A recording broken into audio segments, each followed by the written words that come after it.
I would like to point out that when we presented both to the DA's office, to their press spokesperson, and in court, that her claim that I was found guilty and punished for having written and possessed this pornography in prison was absolutely demonstrably false.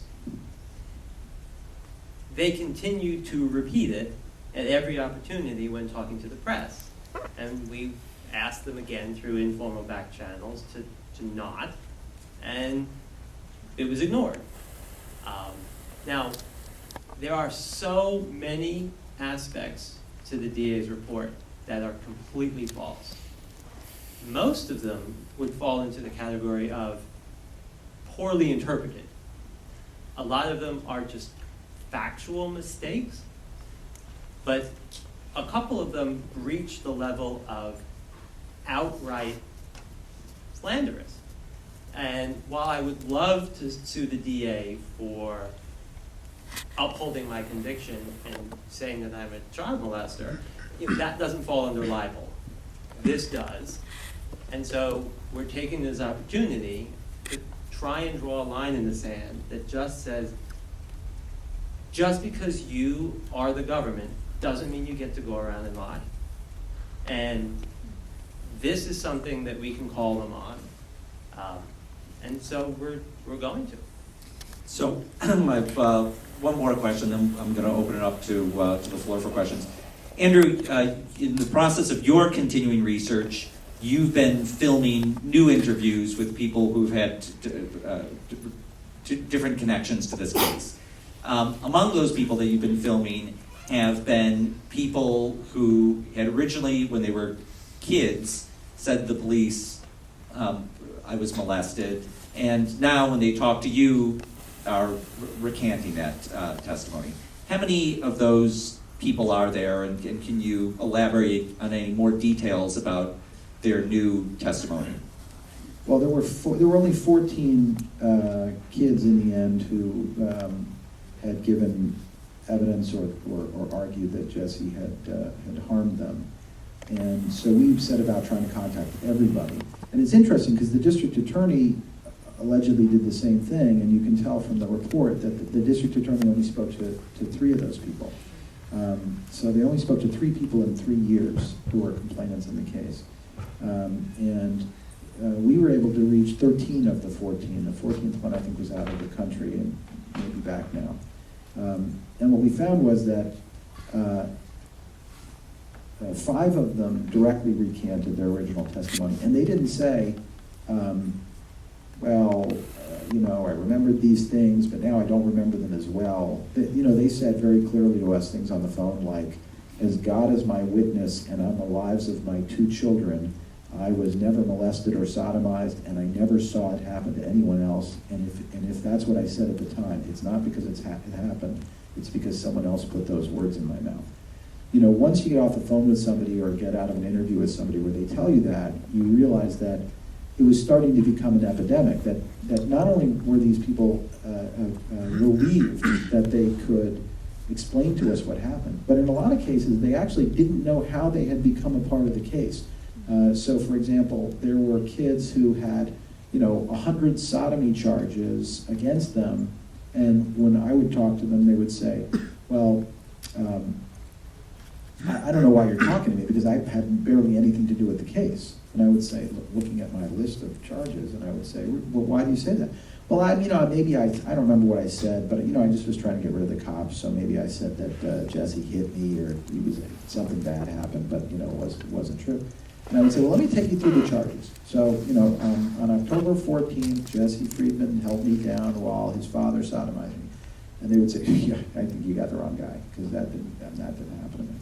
And what I realized was that what we've always thought about as the charges that were lodged against Jesse were in most cases police officers sitting down with a 7 or 8-year-old kid for a long period of time, sometimes for 5 or 6 different interviews over the course of 9 months, and just taking little bits of what that kid said and writing a narrative. So the police officer is the one who wrote the story. It was never, these 8-year-old kids they weren't tape recorded, they weren't videotaped, they didn't sit down and write a statement. So the police wrote these things for them. So to this day, most of them have no idea how involved they were. And because ultimately Jesse was pressured so hard to plead guilty, there was no way for them to ever even see the charges. So this many years later, there's no sense of guilt.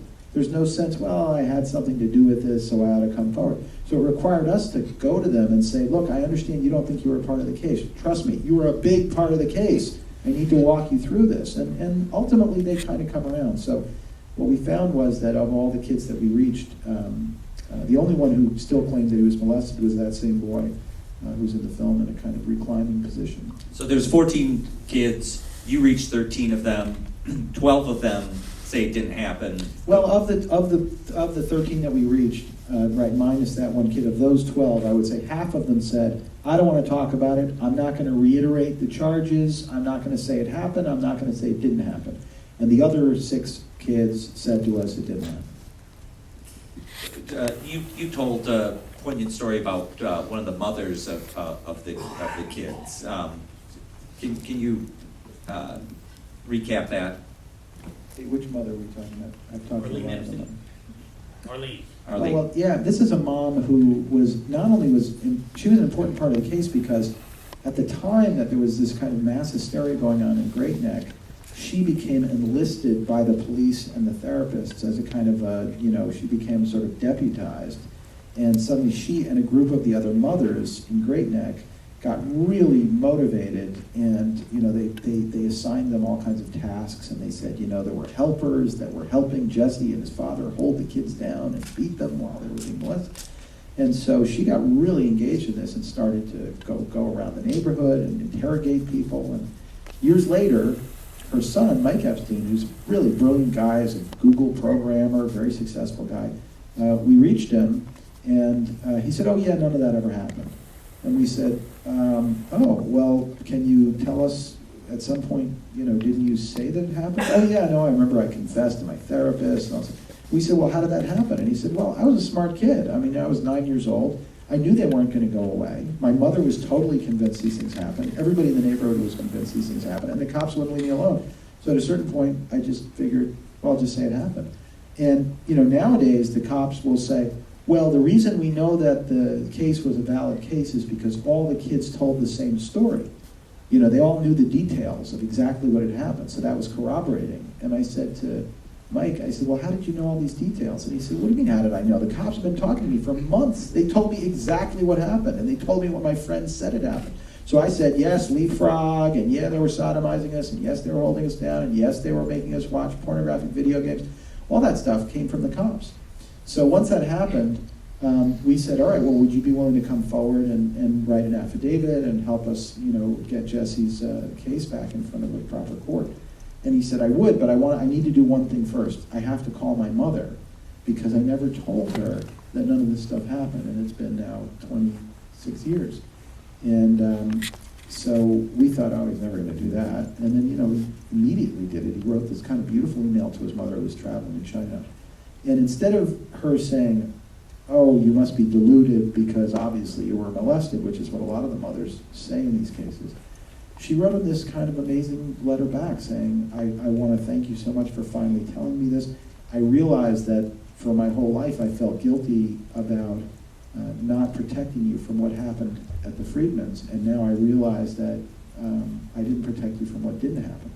And she became a huge advocate for Jesse, and went in front of the district attorney and produced this crazy trove of documents, where the DA's been saying for years, oh, we don't have the documents, those things have all gone by the wayside, and who would know how to find them? Well, it turns out Arlene Epstein has this giant file folder because she said, well, the case never sat well with her, so she kept everything. She's got incredible penmanship.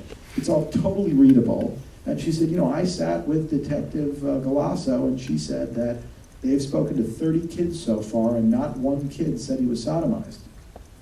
That's the only piece of evidence ever that says that, and that came directly from the detective. So of course we gave that to the district attorney, and they immediately discounted it, and they said, well, who's Arlene Epstein anyway? And she was prepared by the filmmakers, and she's really, this woman's like awesome, she's like, really brilliant, and, was a Russian scholar at Smith College, and she's had like very, very respected woman in her community. But it was kind of a beautiful thing, because in fact it led to a lot of healing between mother and son in that case, and I think they all felt, relieved, but also still, feel obliged to do something about it. Let's take some questions from the audience. Raise your hand and I will call on you. Yes, right there.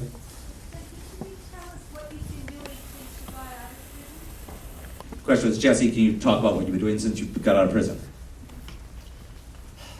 Yes. So let's see. 12 years-ish now, 10 and a half, 12, about 12 years. I had 5 years on parole, which was terrifying and extremely onerous in terms of the restrictions it placed on my life. But I managed to get through it. It wasn't easy, but nonetheless, ended up not getting sent back to prison, and my parole ended in December of 2006. 4 weeks later, I married this beautiful woman in the second row over there. It was